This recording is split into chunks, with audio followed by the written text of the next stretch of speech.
बिस्मिल्लाहिर्रहमानिर्रहीम। अस्सलाम वालेकुम। मेरा नाम मोहम्मद इमरान असगर है। आज हमने टॉपिक स्टार्ट करना है डॉपलर इफ़ेक्ट। ये डॉपलर इफ़ेक्ट जो है वो क्या होता है? बेसिकली अगर हम किसी गाड़ी का इंतज़ार कर रहे हो या रोड के ऊपर खड़े हों, तो अचानक से एक हॉर्न बजाती हुई गाड़ी जो है हमें महसूस होती है। तो उसकी जो है आवाज़ जो है जब आ रही होती है तेज़ होती है, उसके बाद फिर जो है जब गुजर के जाती है तो आहिस्ता आहिस्ता उसकी जो साउंड है वो कम होना शुरू हो जाती है। जैसे कि एग्जांपल मैं आपको दिखाता हूँ।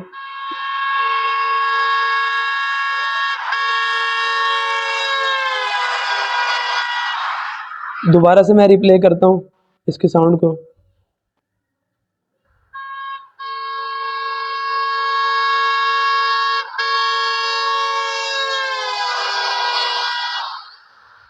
तो इस तरह से हमें जो है साउंड सुनाई देती है। इस साउंड को कहा जाता है डॉपलर इफेक्ट। अब ज़रा इसकी डेफिनेशन भी हम पढ़ते हैं कि साउंड जो है किन किन चीज़ों के ऊपर डिपेंड करती है। सबसे पहले the apparent change in the frequency और pitch of waves due to the relative motion between source and observer is called Doppler effect। यानी कि जो उसकी apparent change किस में आए, फ्रीक्वेंसी में या पिच में आए, तो इसे कहा जाता है डॉपलर इफेक्ट कहा जाता है। वो रिलेटिव मोशन होती है ऑब्जर्वर की या सोर्स की। जैसे कि एक गाड़ी आ रही है तो वो जो है एक सोर्स की मोशन है। फॉर एग्जांपल अगर हम किसी गली में जा रहे हो तो रास्ते में जो है साउंड सिस्टम चल रहा हो, अगर हम स्पीड में हो तो वो ऑब्जर्वर की जो है मोशन होती है, तो हमें एक जो है पिच जो है डॉपलर इफेक्ट जो है वो सुनाई देता है। तो इस तरह की जो मोशन होती हैं, या सोर्स की मोशन हो या ऑब्जर्वर की मोशन हो, तो ऐसी मोशन को, रिलेटिव मोशन को जो है की वजह से जो फ्रीक्वेंसी में चेंज आता है उसे कहा जाता है डॉपलर इफेक्ट। अब यहाँ पर मैंने डायग्राम बनाई हुई है। अब इसे मज़ीद हम क्लियरली तरीके से जो है वो समझने की कोशिश करते हैं। जैसे कि फॉर एग्जांपल ये हमारे पास एक गाड़ी है जो हॉर्न बजाते हुए एक ऑब्जर्वर के करीब से जो है वो गुजरेगी। अब ये देखें हमारे पास जो है ये जो गाड़ी है ये भी रेस्ट की हालत में है और ऑब्जर्वर भी रेस्ट की हालत में है। सबसे पहले हम बात करते हैं दोनों क्या हैं, रेस्ट की हालत में है। तो तब क्या होगा? फॉर एग्जांपल यहाँ से जो फ्रिक्वेंसी निकल रही है वो निकल रही है 100 वेव्स जो है वो निकल रही है यहाँ से। तो ऑब्जर्वर को कितनी वेव्स मिलेंगी? ये सोर्स भी रेस्ट की हालत में है यानी कि हमारी जो गाड़ी है, और ऑब्जर्वर भी रेस्ट की हालत में है, और ये गाड़ी का जो है हॉर्न बज रहा है। तो यहाँ से जो है 100 वेव्स निकल रही हैं, तो ऑब्जर्वर के पास भी कितनी मिलेंगी? 100 वेव्स जो है वो मिलेंगी। ये पॉइंट समझने वाला है केसेस शुरू करने से पहले। ये हमारे पास सोर्स जो है वो 100 वेव्स जो है इमिट्स कर रहा है, तो ऑब्जर्वर को भी कितनी साउंड जो है वेव सुनाई देगी? 100 वेव्स की साउंड जो है वो सुनाई देगी। दूसरा आगे आगे क्या है कि हमारे पास जो सोर्स है वो मूव कर रहा है ऑब्जर्वर की तरफ, तो तब क्या इफेक्ट होगा? देखिए जब दोनों रेस्ट में थी तब दोनों की हमारे पास जो ऑब्जर्वर की जो थी हमारे पास जो फ्रिक्वेंसी थी वो 100 मिली थी।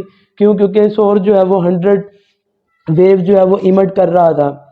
लेकिन यहाँ पर जो सोर्स है वो ऑब्जर्वर के पास जा रहा है, तो ऑब्जर्वर को कितनी मिलेंगी? यहाँ से निकल रही हैं 100 वेव्स, तो ऑब्जर्वर को कितनी मिलेंगी? क्यों? क्योंकि एक तो सोर्स ऑब्जर्वर के पास आ रहा है, तो वेव्स जो हैं, वेव्स की स्पीड जो ऑब्जर्वर को जो जो फ्रिक्वेंसी है वो आकर स्पीडली लगेगी। तो ऑब्जर्वर की जो फ्रिक्वेंसी है वो सोर्स की फ्रिक्वेंसी से ज़्यादा हो जाएगी। क्यों?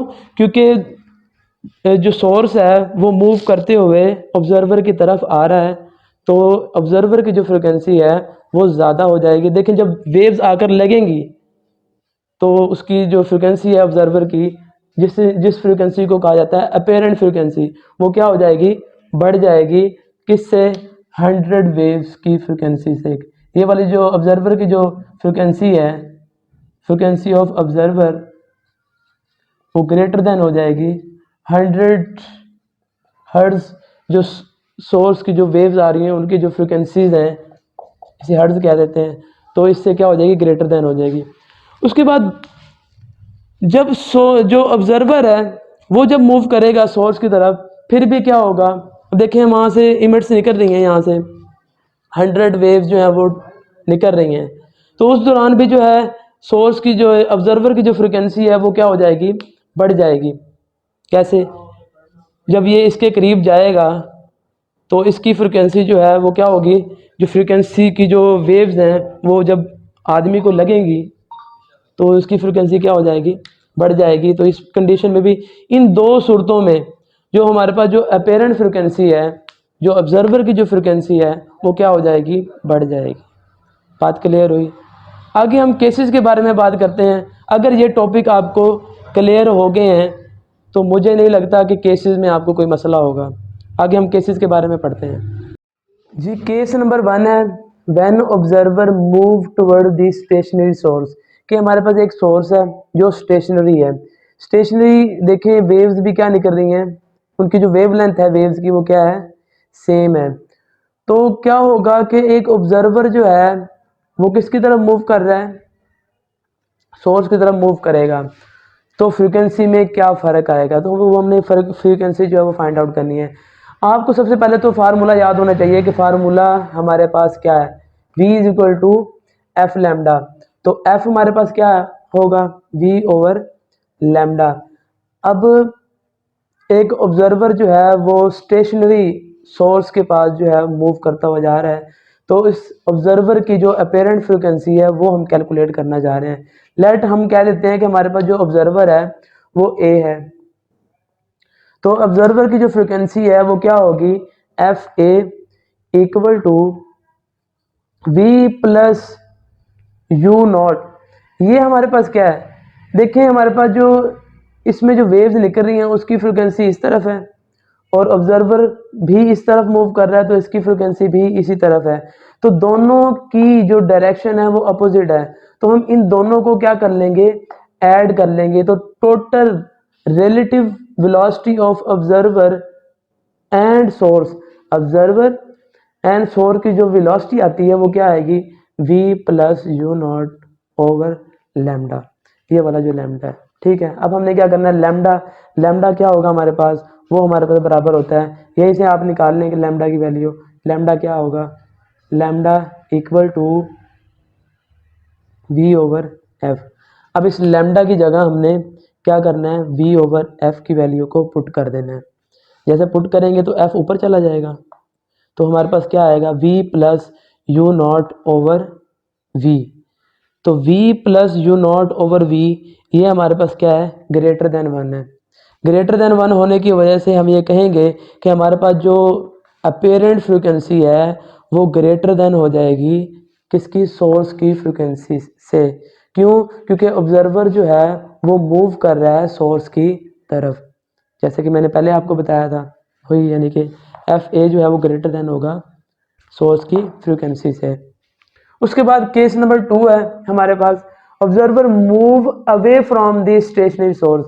सोर्स हमारे पास वही है स्टेशनरी, वो एक साकिन हालत में खड़ा है। अब यहाँ पर क्या होगा कि ऑब्जर्वर जो है वो अवे मूव करेगा, तो दोनों की फ्रीक्वेंसी की जो डायरेक्शन है वो सेम हो गई। तो हम क्या करेंगे, इनकी जो रिलेटिव मोशन की जो वेलोसिटीज हैं वो क्या होगी, v माइनस यू नॉट हमारे पास होगी।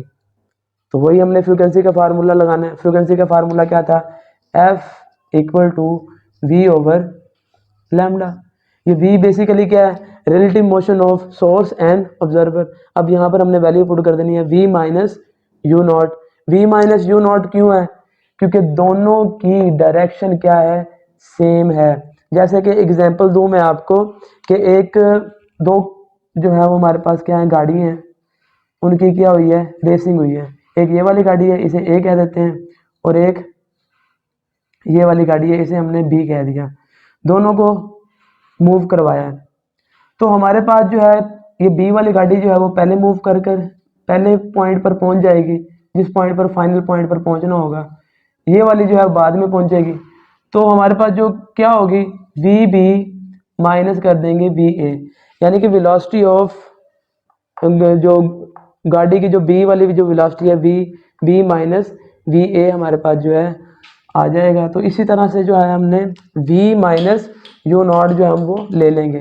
तो v ओवर, इसी तरह हमने लैम्डा की वैल्यू पुट करनी है v ओवर f, तो f जो है वो ऊपर चला जाएगा, v minus u naught over v into f आ जाएगा। तो ये हमारे पास जो दरमियान वाला ये पॉइंट है ये हमारे पास लेस देन 1 होगा।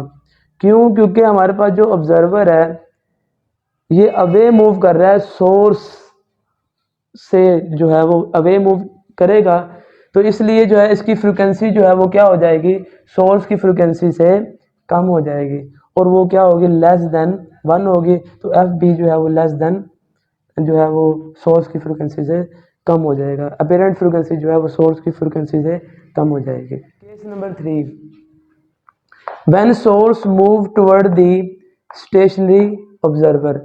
अब होगा क्या कि अब ऑब्जर्वर जो है वो रेस्ट की हालत में, इस सी पॉइंट पर जो है ऑब्जर्वर है। अब क्या हो रहा है कि सोर्स मूव करता हुआ ऑब्जर्वर के पास, जैसे गाड़ी आती है ना, गाड़ी एक सोर्स है, हम क्या है, ऑब्जर्वर हैं, हम क्या करते हैं, गाड़ी को देखते हैं, गाड़ी जो है हॉर्न वाली आ रही है और गुजर जाती है। तो इसी तरह जो है सोर्स जो है वो एक ऑब्जर्वर के पास जा रहा है और ऑब्जर्वर क्या है, एट रेस्ट की हालत में है और ऑब्जर्वर को हमने शो करवा रखा है कि सी पॉइंट है।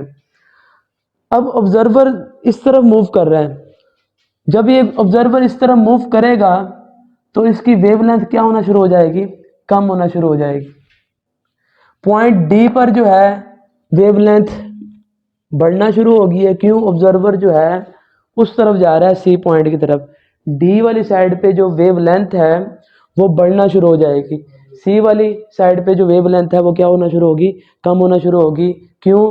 क्योंकि अगर वेवलेंथ कम होगी तो फ्रीक्वेंसी बढ़ जाएगी, तो सी वाले को अगर फ्रीक्वेंसी बढ़ेगी तो साउंड जो है उसे ज़्यादा सुनाई देगा। ठीक हो गया। अब ज़रा हम इसकी वेवलेंथ कैलकुलेट करते हैं कि हमारे पास जो सी पॉइंट वाली साइड पे वेवलेंथ कितनी होगी। लेट, पहले सपोज किया कि हमारे पास जो वेवलेंथ थी जब स्टेशनरी हालत में था तब उसकी जो वेवलेंथ थी वो लैम्डा थी। जैसे ये सी पॉइंट की तरफ मूव करेगा तो उसकी वेवलेंथ में क्या होगी, कमी होगी, यानी कि कितना चेंज आया, डेल्टा लैम्डा आया। तो कितनी बची बाकी, लैम्डा सी हमारे पास बचेगी। अब हमने लैम्डा सी जो है वो क्या करना है, कैलकुलेट करना है। कैसे करेंगे, lambda c equal to total कितनी थी, लैम्डा, लैम्डा में चेंज कितना आया, टोटल में से माइनस कर देंगे डेल लैम्डा, तो ये हमारे पास कितना आ जाएगा, डेल्टा लैम्डा जो है लैम्डा में से माइनस कर देंगे डेल्टा लैम्डा, तो ये हमारे पास जो है लैम्डा सी जो है वो वेवलेंथ आ जाएगी। अब ये हमारे पास जो है वो क्या आई है, वेवलेंथ आई है। Lambda c equal to lambda minus change lambda. अब लैम्डा सी, लैम्डा का जो फार्मूला वो क्या था, वी ओवर एफ। तो लैम्डा सी है तो v over f c equal to, ये लैम्डा है ये v over f minus change lambda. ये हमारे पास जो है, हमारे पास जो सोर्स है वो क्या कर रहा है, मूव कर रहा है। अब सोर्स की जो वेलोसिटी है वो कितनी है, यू एस। जो चेंज आया लैम्डा में वो सोर्स की मोशन की वजह से आया ना, तो इसलिए हम चेंज लैम्डा बराबर होगा यू एस यानी कि सोर्स की वेलोसिटी ओवर एफ। अब इन दोनों के दरमियान हमने एलसीएम लिया तो हमारे पास क्या आएगा, v माइनस यू एस। ये किसकी वैल्यू आ गई, v ओवर एफ सी की। अब एफ सी को ऊपर ले जाएंगे, v को नीचे लेके आएंगे, तो ये चीज़ें भी तो चेंज होंगी। ये वाली चीज़ जो है v माइनस यू एस नीचे आ जाएगा, f जो है वो ऊपर चला जाएगा। अब ये v डिवाइड हो रहा है, इधर आकर मल्टीप्लाई हो जाएगा, तो एफ सी इक्वल होगा v over v minus u S, और ये वाले f को हमने क्या कर लिया है, साइड पे लिख दिया। ये वाला जो फैक्टर है f c equal to v over v minus u s into f, तो v over v minus u s ये वाला फैक्टर जो है वो ग्रेटर देन 1 हो जाएगा। तो हमारे पास जो है f c greater than source की फ्रीक्वेंसी, ये हमारे पास अपेरेंट फ्रीक्वेंसी है, ग्रेटर देन होगी सोर्स की फ्रीक्वेंसी से। दूसरी कंडीशन हम ये भी देख सकते हैं कि यहाँ पर ज़रा देखें तो ये हमारे पास जो v माइनस यू एस इसमें क्या आ रही है, कमी आ रही है, तो ये इस एफ सी का क्या है, रेसिप्रोकल है। अगर ये कम होगी तो ये क्या हो जाएगी, बढ़ जाएगी। आप जस्ट ये वाला कंडीशन जो है याद रखें कि v over v minus u S जो है वो ग्रेटर देन जो है 1 होगी। इस वजह से हम ये कह देते हैं कि f c greater than source की फ्रिक्वेंसी से। इसकी रीज़न क्या है कि हमारे पास जो सोर्स है वो मूव कर रहा है ऑब्जर्वर सी की तरफ। तो ऑब्जर्वर सी की जो अपेरेंट फ्रिक्वेंसी है वो ग्रेटर देन हो जाएगी सोर्स की फ्रिक्वेंसी से। केस 4 हमें क्या कहता है, source move away from the stationary observer. अब क्या होगा कि हमारे पास ये डी पॉइंट जो है, डी पॉइंट पर हमें क्या मिलेगा, केस नंबर 4 मिलेगा कि ये हमारे पास ऑब्जर्वर है स्टेशनरी और जो मूव कर रहा है सोर्स वो away from D point, observer से क्या मूव कर रहा है, अवे मूव कर रहा है।